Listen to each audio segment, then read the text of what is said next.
Hello दोस्तों, आज का हमारा विषय है दान न करने से कैसी होती है दुर्गति। आइए इसके बारे में जानते हैं।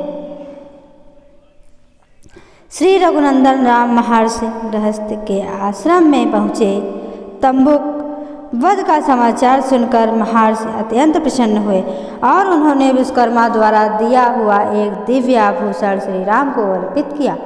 वह आभूषण सूर्य के समान दीप्तिमान, दिव्य, विचित्र तथा अद्भुत था।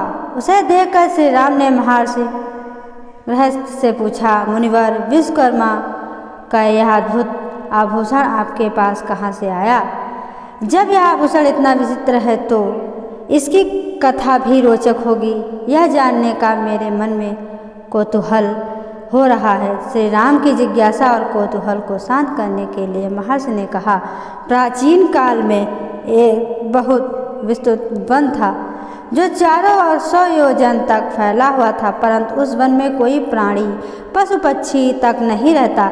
उसमें एक मनोहर सरोवर भी था। उस स्थान को पूर्णतः एकांत पाकर मैं वहां तपस्या करने के लिए चला गया था।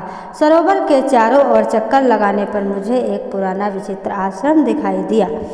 उसी में मैं तपस्वी नहीं था। मैंने रात्रि वही विश्राम किया। जब मैं प्रातःकाल स्नान आदि के लिए सरोवर की ओर जाने लगा तो मुझे सरोवर के तट पर हष्टपुष्ट निर्बल शिव दिखाई दिया। मैं आश्चर्य से वहां बैठकर उस शिव के पास विषय में विचार करने लगा। थोड़ी देर पश्चात वहां एक दिव्य विमान उतरा जिस पर एक सुंदर देवता विराजमान था।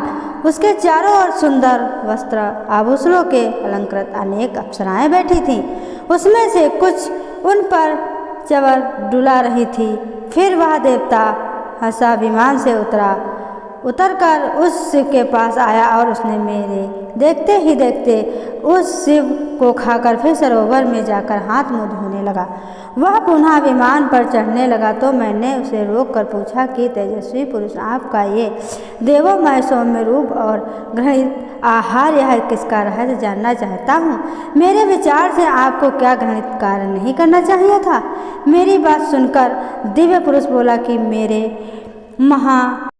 पिता विदर्भ देश के पराक्रमी राजा थे। उनका नाम सुदेव था। उनकी 2 पत्नियां थीं। उनसे 2 पुत्र प्राप्त हुए। एक का नाम था श्वेत और दूसरे का नाम था सुरत। मैं श्वेत हूँ। पिता की मृत्यु के बाद मैं राजा बना और धर्मानुकूल राज्य करने लगा। एक दिन मुझे अपनी मृत्यु की तिथि का पता चल गया और मैं सुरत को राज्य देकर इसी वन में तपस्या करने के लिए चला आया। दीर्घकाल तक तपस्या करके मैं ब्रह्मलोक को प्राप्त हुआ, परंतु अपनी भूख प्यास पर विजय प्राप्त न कर सका।